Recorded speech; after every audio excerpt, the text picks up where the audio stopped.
Hello tout le monde, j'espère que vous allez tous très bien. Moi, comme d'hab, ça va super. Aujourd'hui, on se retrouve encore une fois à Eurogolf à Lanester avec Fabio. Tout à fait. Que je ne vous présente plus, que vous commencez à connaître, qui est le responsable du magasin de Eurogolf Lanester.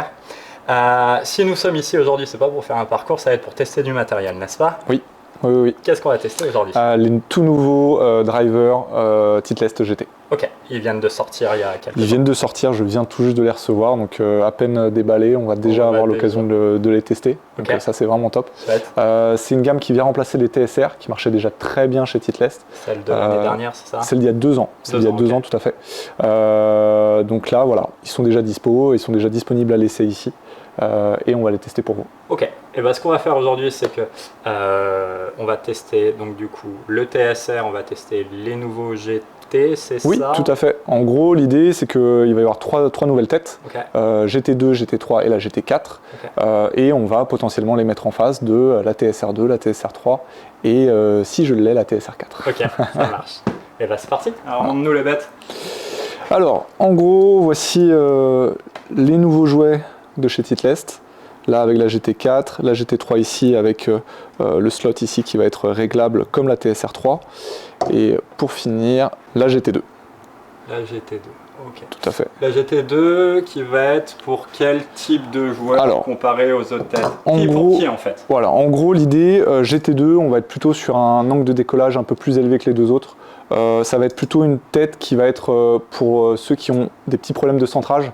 On va être sur la tête avec le plus gros MOI de la gamme, donc ça va être quelque chose qui va être un peu plus stable, qui va un peu plus pardonner. Donc voilà, si vous êtes un peu en recherche de hauteur de balle et de tolérance, ça sera la GT2. Si vous n'avez pas forcément de problème de centrage, que vous voulez vraiment, je veux dire, peaufiner votre trajectoire avec le driver, ce sera plutôt la GT3. Sur ces deux têtes-là, on est sur 462 cm3, donc c'est le standard à l'heure actuelle. La petite particularité avec la GT3, c'est que vous allez pouvoir déplacer le poids qu'on voit ici en fait. Vous allez pouvoir le mettre un peu plus en talon ou en pointe pour travailler un peu plus naturellement votre trajectoire. Sur la GT4, là on est sur un profil vraiment différent. On va être sur une trajectoire de balle qui va être beaucoup plus basse, ça va vraiment limiter un maximum le spin, et sur cette tête là on va être sur une 430 cm3. Voilà. Donc en bref, pour résumer, on est d'accord que la première que tu nous as montrée c'était la GT2. La GT2 va être sur le papier. Sur l'optimisation. Ouais, voilà, sur l'optimisation en gros sur la tolérance plutôt. On va être sur la tolérance distance, c'est plus ça. Après on va avoir GT3. GT3 où là on va être plus performance et contrôle de la trajectoire avec ce petit poids qui va être réglable. Et GT4 c'est voilà, c'est quelqu'un qui centre parfaitement sa balle, qui est un bon joueur de golf, très bon joueur de golf, et qui lui, sa principale problématique, ça va être de réduire son spin. Voilà. Ok, donc c'est pas fait pour moi. C'est pas moi qui l'ai dit. Donc ces têtes sont 2 séries montées avec des nouveaux shafts. On va avoir notamment le Denali rouge, qui lui, un peu comme la tête sur laquelle il se prédestine, va être plutôt pour un profil de joueur qui cherche une certaine hauteur de balle. On va avoir, en termes de trajectoire un peu médium, le nouveau Tensei 1K en blue. J'allais dire les valeurs sûres en tout cas. Voilà, ça c'est un shaft qui est vraiment connu, qui marche très très bien. On en sort pas mal en fitting. C'est un très bon shaft intermédiaire. Et le tout dernier, qui vient tout juste de sortir, ça sera le Hazardous Black, 5e génération. Donc voilà, ça c'est plutôt pour un profil de joueur qui cherche des balles basses, qui cherche des balles sans spin, qui cherche une sensation un tout petit peu plus, on va dire, raide. Donc ça, plus couplé à la GT4, normalement... Alors là, si on fait des balles hautes avec ça, voilà, l'idée c'est vraiment de réduire le spin un maximum avec ce shaft-là. C'est un shaft qui fonctionne vraiment très bien depuis pas mal de temps maintenant. Tu vois, ce qui m'intéresse dans ce genre de vidéo, c'est que... Comment dirais-je? Je peux pas dire que j'ai pas trop de soucis à centrer la balle au fer. Je la sens plutôt correctement. Tu vois. Le driver, c'est vraiment une catastrophe. C'est vraiment hallucinant. Depuis très longtemps, et en fait, on est devenu un cercle vicieux, tu vois, dans le sens où je n'ai pas confiance en mon driver, donc du coup, j'accélère pas la balle. J'accélère pas la balle, donc du coup, je fais des gauches, des droites, de ce que tu veux. Je fais des gauches, des droites, donc du coup, j'ai pas confiance au driver. Tu vois le truc, c'est un cercle un peu vicieux. Donc du coup, c'est là où ça m'intéresse, c'est qu'on va le faire un petit peu façon fitting, entre guillemets. Et moi aussi, ça me permet de voir où j'en suis sur le driving et voir si effectivement les nouveautés peuvent convenir à mon jeu et peut-être reprendre confiance. Tu vois. Ouais, donc on va tester avec le modèle le plus, on va dire, sur un standard qui va nous permettre de partir sur une base, donc tête GT2 en 9 degrés, et avec le Tensei. Ok. Tensei Stiff, Tensei Stiff, ouais. Tensei Stiff, tu vas être dans un 55 grammes. Ok. Donc je pense que c'est la signature Titleist. Je trouve qu'elles sont super belles, les faces de clubs. Il n'y a pas besoin d'en faire de trop, tu vois.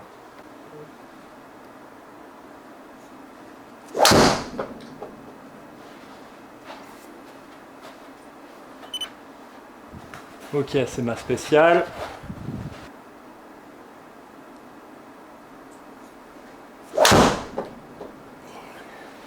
Du mal avec le poids. Trop léger? Je sais pas, je les mets très très basses dans la face. Et je sais pas, attends, il faut que j'en tape encore une autre.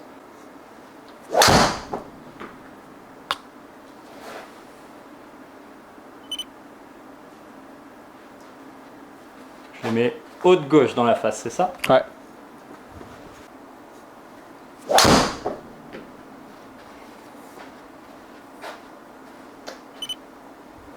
Putain, on peut pas dire que je suis pas précis sur le centrage de... C'est là où on voit la tolérance du club. J'en ai fait 3 même, quoi. J'ai essayé de la corriger la dernière. Hallucinant. Ok, donc les 3 mêmes en haut dans le talon. Ok. Ouais. Donc on va voir avec un autre montage ce que ça donne. Ok. Voilà. Sur le centrage moyen des... Centrage moyen, on est clairement là. C'est régulier. C'est régulier. Putain, si le milieu de la plaque était là, je serais bon. Donc on va tester avec un autre montage. Ok, tiens. Et voici. Donc là, GT3. Donc là, tu es vraiment sur un montage qui n'a rien à voir, c'est plus pour le test qu'autre chose. Donc tu es sur le GT3 avec le shaft Hazardous Black. Ok.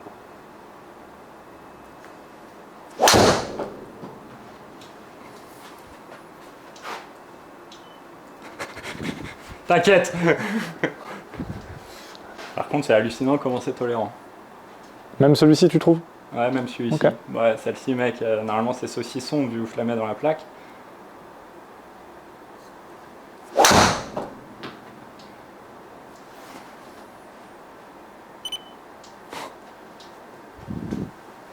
Donc tu vois, c'est ce que je t'explique. C'est quand même super stable. Hein. C'est quoi? C'est quand même super stable, parce que là, tu as beau les mettre hautes dans le talon, c'est un délire. Tu fais tout le temps les mêmes balles. Donc forcément, le rendement, il n'est pas optimal, mais tu fais pas non plus une balle catastrophique. Ouais, c'est ça. C'est hallucinant. Et tu vois, c'est ce que je t'expliquais tout à l'heure quand je te disais comment ne pas avoir confiance au driver. Bah, exemple type, quoi, je les mets pas dans la plaque. Ça, c'est mieux.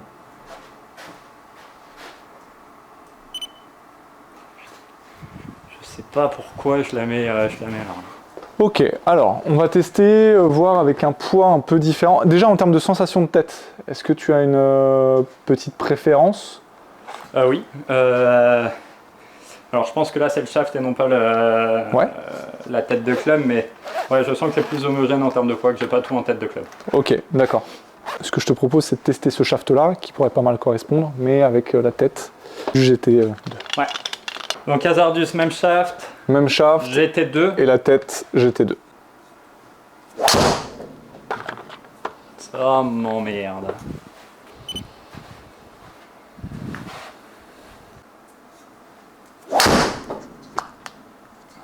Putain, et c'est là que je la prends dans la plaque. Presque mieux, dans la plaque. Un peu mieux, ouais. Ah, celle-ci est un peu talonnée. On va juste faire un truc. Vas-y, je pense que c'est pareil avec mon drive. Écoute, on va regarder. On va le savoir de suite. Hein.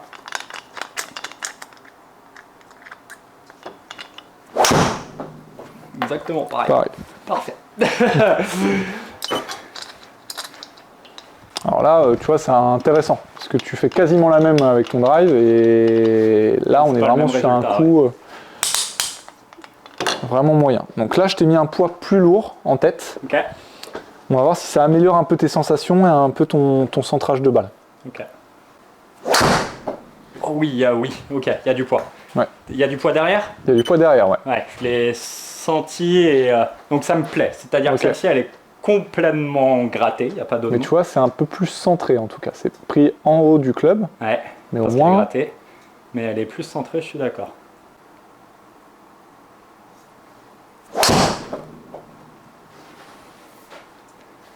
Pas loin du milieu. Putain, Voilà. encore un peu talon. Ah, mais c'est une des meilleures là. C'est mieux, ouais. C'est quand même mieux. Ah bah, on a gagné 2 cm sur Ouais. une phase de club. Donc, Donc, c'est pas mal. Est-ce que tu ressens mieux le club depuis Ouais. que je t'ai. Ok. 1000 fois. Je sais déjà mieux ce qui se passe. Enfin, comment vole le club dans le plan, entre guillemets.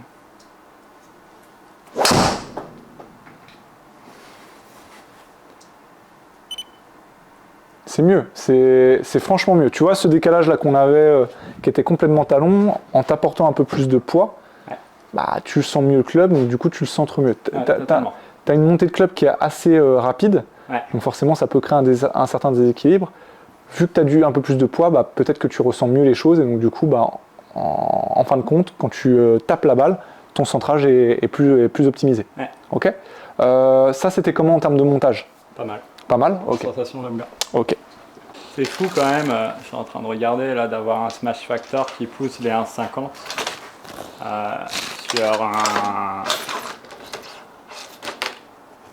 sur une balle qui est décentrée de 16 mm, tu vois. Oui, alors ça, comme je dis, en fait, c'est sur les drivers modernes, on va réussir à avoir un maximum de rendement, même quand la balle n'est pas parfaitement centrée. Mm. Si on tape un driver d'il y a 10-15 ans pleine plaque et un driver d'aujourd'hui pleine plaque, il va pas se passer grand chose de différent. On va être vraiment au maximum, parce qu'à un moment donné c'est de la balistique aussi, mais par contre c'est qu'est-ce qui se passe en moyenne sur les coups, et vu qu'en moyenne on a quand même tendance à décentrer, eh ben, en moyenne avec les drivers modernes forcément on va avoir un peu plus de rendement. GT2 toujours 9 degrés. Toujours parce que j'aime bien cette tête et t'apporte un peu de tolérance. On testera après la GT3 si jamais ce montage là ne va pas. Okay. On va tester ça toujours avec le même poids de tête. Ok.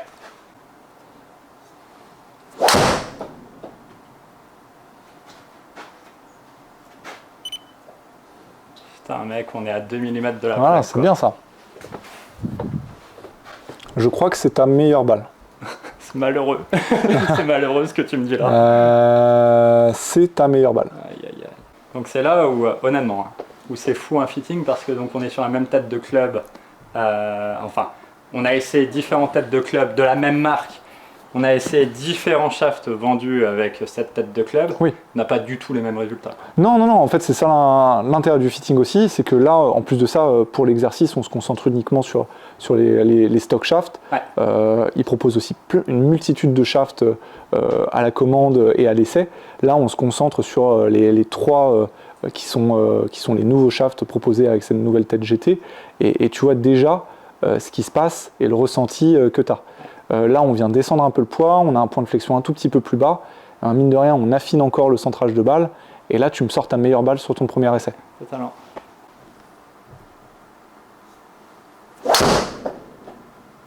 Un peu dans le talon. Ouais. Et encore, ça va Mais par encore. rapport à ce que j'ai fait. Mais putain, mais par contre, c'est fou qu'ils reviennent à chaque fois sur la piste, quoi. Là, tu te rends compte un peu de la dispersion que tu as depuis le début de la séance. Tu as fait un lâcher parce que techniquement, la phase de club est restée ouverte. Ouais. Mais sinon, elle est tout le temps en jeu. Ouais, sur des balles qui sont pas du tout dans le milieu de la phase. Donc là, c'est juste pour gagner des mètres, quoi, derrière. C'est ça.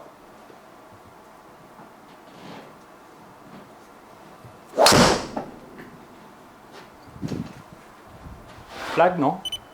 Ouais. La plaque, j'appelle ça le talon, quoi, encore. C'est fou, hein. Bon, ça reste en piste.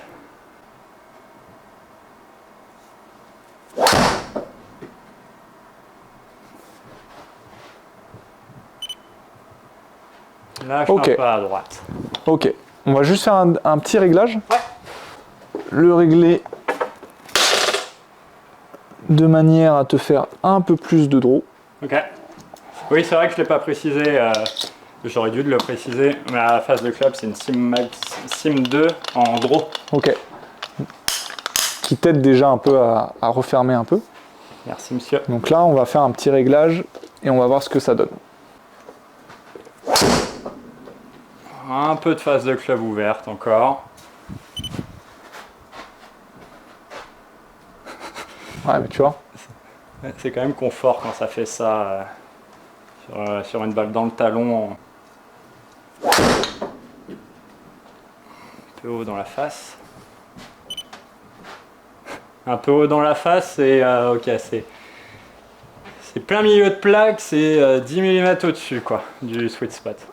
Et là, tu vois, tu retrouves des distances à 244 mètres. Ouais. Là, tu viens de me faire... Là, clairement, c'est ce montage-là qui sort le mieux en termes de distance. Parce qu'on a une moyenne de quoi sur ce montage-là? Alors, sur ce montage-là, oui, j'ai les moyennes. On va être à 239,8. 239,8 sur des balles qui restent en piste. Voilà. Sur le GT2, je le précise pour la vidéo, GT2 Tensei 55 en stiff. C'est ça. Ok. Et là, tu vois, comparé à ce que je t'ai fait tester avant, Donc, on était plus autour des 222, quoi. Là, moi, ce que j'aime bien, c'est que c'est assez régulier. Alors oui, tu as des balles qui s'échappent un peu à droite, mais arrivant avec une phase de club un peu ouverte, forcément, tu ne peux que avoir cette trajectoire-là. Par contre, si on regarde ton centrage, donc là, avec ce montage-là, on est quand même plus cohérent, puisque tu as un centrage qui est quand même vraiment mieux. Ouais. En début de séance, pour rappel, tu étais là. Ah, c'est hallucinant. Ouais. Donc là, tout l'intérêt du fitting, il est là. Est-ce qu'on essaye juste pour le fun la plus performante? Ouais, bien sûr. Même si, bon, vous l'avez vu déjà qu'avec cette GT2 qui Alors, a un truc quand même qui est là pour optimiser, va-t-on dire. J'arrive pas à taper, mais voilà, c'est moi qui ai un gros problème avec le driving, c'est un délire. Mais il n'empêche que j'ai beau avoir un gros problème avec le driving.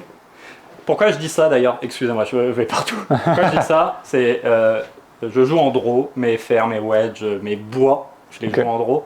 Entre un bois et un driver, normalement il n'y a pas grand chose. Je vais plus loin au bois qu'au drive. Donc, Et mon bois c'est du draw, que mon drive c'est du pas de balle en fait, c'est du rien du tout. Ok. Bon, là ce qu'on peut voir, si on doit résumer un peu la séance, sans pousser vraiment au maximum le fitting, mais en faisant déjà des ajustements, c'est que sur une même tête, en fonction du poids de la tête, eh ben, on arrive à des différences de centrage qui sont quand même assez conséquentes. Totalement. Et une fois que le driver est parfaitement fité, donc c'est-à-dire avec le bon ensemble tête, avec le bon poids, le bon réglage et le bon shaft, et ben là tout de suite on augmente la distance et on augmente aussi la précision. À noter que cette tête-là n'est pas celle qui réduit le spin le plus, mais on est déjà sur un taux de spin qui est autour des 2000. Donc tu vois, tu vas avoir des balles qui vont vraiment être optimisées. On pourrait même te mettre un loft un tout petit peu plus élevé et tu gagnerais sans doute sans problème en carry en fait, et peut-être un peu en confort. Voilà. Ce qu'il faut se dire, c'est que là, déjà sur une GT2, on est à un taux de spin assez bas. Donc là, j'attends de voir avec la GT4 ce qui va se passer. Je l'ai dit déjà tout à l'heure, j'aime beaucoup le fait que Titleist, et je pense que c'est un peu leur marque de fabrique, sont pas dans l'extravagant, tu vois, avec 36 000 couleurs ou quoi. Tu vois la TSR qui est là, qui est déjà full black aussi. Il n'y a pas de trucs qui vont être, je peux pas dire dérangeants, je sais qu'il y a des personnes qui apprécient avoir voilà, plein de lignes, comme Ping par exemple, qui je sais a pas mal de lignes sur le haut de la face de club. Là c'est pas le cas, moi j'apprécie plutôt ça. Sur les retours d'infos, je vous le dis direct, je sais exactement où j'ai mis la balle dans la face de club. Alors pas aussi précisément que je pourrais avoir avec un fer, mais ça je pense que c'est moi qui tape pas très bien la balle de manière générale au driver. Mais qu'elle soit pointe, même si j'en ai pas fait dans la plaque ou talon, tu le sais, hein, tu le sais. Ne serait-ce qu'au vol de la balle, tu vois le talon qui fait un fade. Mais même en termes de sensation, tu sais exactement où tu as placé la balle. Par contre, ce qu'il faut le dire, c'est que cette phase de club fait revenir la balle en cible, enfin ce que j'appelle en cible. Fairway, peut-être rough, mais pas de hors limite, pas de snap hook ou maxi slice. Et entre une balle un peu décentrée et une balle dans la plaque, Je suis pas sûr qu'il y ait 25 mètres là. Donc du coup, oui, ce que tu dis en fait, c'est la phase de club qu'on retrouve sur la gamme GT est la même que sur la gamme TSR. C'est une phase franchement que j'adore, qui est très tolérante. C'est une phase en fait qu'on appelle à épaisseur variable. Donc cette notion de tolérance, tu vas la retrouver justement de par cette épaisseur variable. C'est-à-dire que quand tu la descentres, comme on a pu le voir dans la pointe ou dans le talon, on va pas être sur un club magique non plus, mais en effet, la balle va moins s'échapper et va sortir avec un meilleur rendement qu'avec des clubs ancienne génération. Je vous mets au défi de mettre un club d'il y a 10 ans, même 5 ans, en face de ça. Vous allez voir normalement tout de suite la différence en termes de rendement, peu importe là où vous mettez la balle sur la face. Okay. On va être aussi, parce qu'on n'en a pas parlé, mais sur la couronne, on est sur une matière un peu différente de ce qui est proposé actuellement sur le marché. On va être sur un polymère. Ce polymère a été vraiment inventé par Titleist et notamment avec les équipes qui conçoivent en fait les balles Titleist. Donc on est sur un polymère avec une toute petite dose de carbone à l'intérieur, ce qui crée en fait beaucoup d'élasticité. Le poids qu'on économise avec cette couronne, ce qui va peser vraiment moins lourd, eh ben, ça permet à Titleist en fait de mieux répartir les charges et donc du coup de rendre le driver plus tolérant. Ils ont aussi travaillé sur le son, que je trouve très pur, très Titleist en fait. Ouais. On a vraiment une sensation de puissance dès qu'on la met dans la face. Voilà, c'est ça la particularité en fait de la gamme GT. Donc là, on va pas se mentir, on était déjà sur un spin très bas avec le GT2. Ouais. Donc naturellement, je t'enverrai pas sur cette tête-là. Tu m'étonnes. Mais on va voir ce que ça donne avec ça.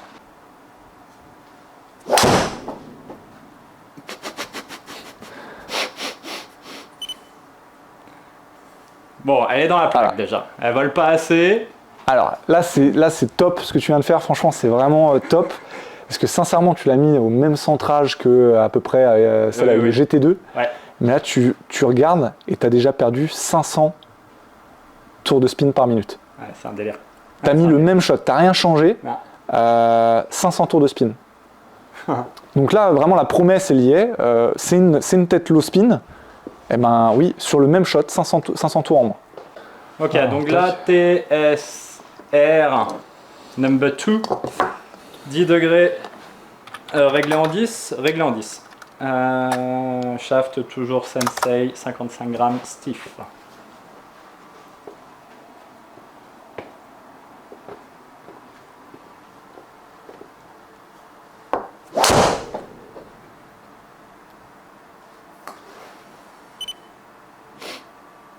Pas mal pour commencer. Putain, t'as mis un plomb. Putain, il va mettre un plomb. Bon, celle-ci, elle est dans la croix. Ouais, bon. Elle est dans la croix.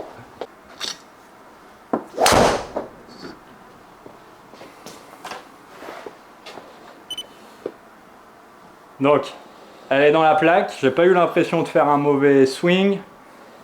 Pourtant, celle-ci, elle s'est barrée. Par contre, elle est dans la plaque.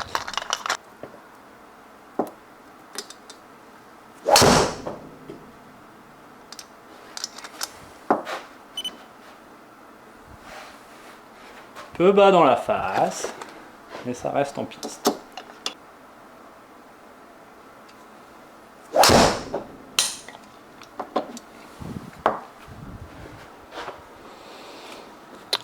C'est la meilleure balle de la séance, celle-là. Alléluia. Donc super bonne séance avec le GT2, même avec le TSR2, ça s'est plutôt bien passé. Ouais. Par contre, on voit que, moi ce que j'aime bien c'est ça, c'est ce que annonce Titleist, c'est vraiment ce qui se passe.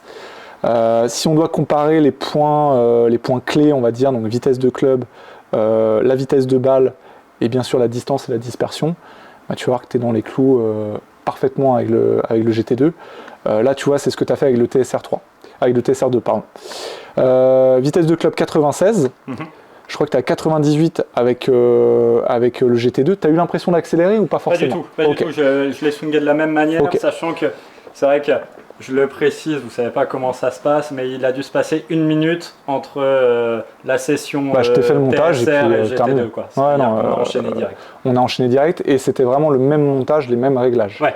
Ce qu'annonce Titleist sur justement son nouveau design, c'est une plus grande vitesse de swing. Ouais.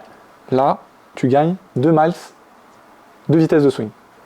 Ok. Tu passes de 96 avec le TSR2, À 98. donc on le voit ici, à 98 avec le GT2. Ouais. Donc forcément, en vitesse de sortie de balle, bah tu vois, tu es beaucoup plus efficace. 147 miles avec le GT2 contre 142,8 avec le TSR2. On voit aussi qu'il y a des coups décentrés, que ce soit avec le TSR2 et le GT2. Là, on part sur quelque chose de fité, mais j'ai envie de te dire, on a juste changé le shaft. Hein. On n'a pas fait autre chose, on n'a rien fait d'autre, on a juste changé le shaft. Tu as un meilleur centrage avec le GT2, donc forcément, tu as le bon taux de spin, le bon angle de décollage et la bonne distance au total. Et surtout, beaucoup moins de dispersion qu'avec le TSR2. Totalement. Donc là, d'un driver à un autre, avec le même shaft, pour le coup, c'est vraiment le même réglage de poids. Tu vois la différence, tu es à 244 mètres total avec le GT2, quand avec le TSR2, tu es à 2,31. Ouais, c'est bluffant. Voilà. Pour le coup, c'est vraiment bluffant. Les amis, j'espère que vous aurez apprécié cette vidéo. Merci Fabio d'avoir pris le temps. De rien, un vrai plaisir. J'ai bien aimé comment dirais-je, ce format. Ce format, merci, c'est le mot que je cherchais, ce format fitting. Que dire sur cette GT2 qui est performante? Franchement, moi, comme je t'ai dit tout à l'heure, moi ce que j'aime bien, c'est ce qui est annoncé, c'est vraiment ce qui se passe. Le design est censé être plus aérodynamique, il l'est. Tu gagnes en vitesse de swing. Forcément, tu vas plus loin parce que la balle sort aussi plus fort. Il est plus tolérant que le modèle précédent. Et encore une fois, j'insiste, on a fait le fitting avec le même shaft, les mêmes réglages. Le club est beau, il est vraiment bien réussi, il est pur à la façon Titleist. Enfin voilà, il y a plein de choses à raconter sur ce driver-là. Et je suis très pressé de le faire tester à mes clients. D'ailleurs, si on veut le tester, évidemment, on peut venir à Eurogolf à Mester. On vient, on t'appelle, on réserve une session fitting. Donc on m'appelle pour une séance fitting sans problème. Ou même tu as des démos, il me semble. Tout à fait, on a une journée lancement Titleist le samedi 14 septembre. Ok. Voilà. Bon, bah, donc écoutez, là c'est sur rendez-vous aussi. Moi aussi. Je te remercie Fab d'avoir pris Merci à toi Raph. Et je vous dis à très vite pour une prochaine vidéo en compagnie de Fab très certainement. N'hésitez pas à dire en commentaire d'ailleurs si vous voulez voir des tests matériels, n'hésitez pas à nous dire. Je sais qu'il va y avoir Callaway qui va sortir. Oui, Callaway avec notamment les Apex qui vont sortir et on va peut-être faire un petit test dessus aussi. Sans problème. Allez, ciao tout le monde. À très bientôt.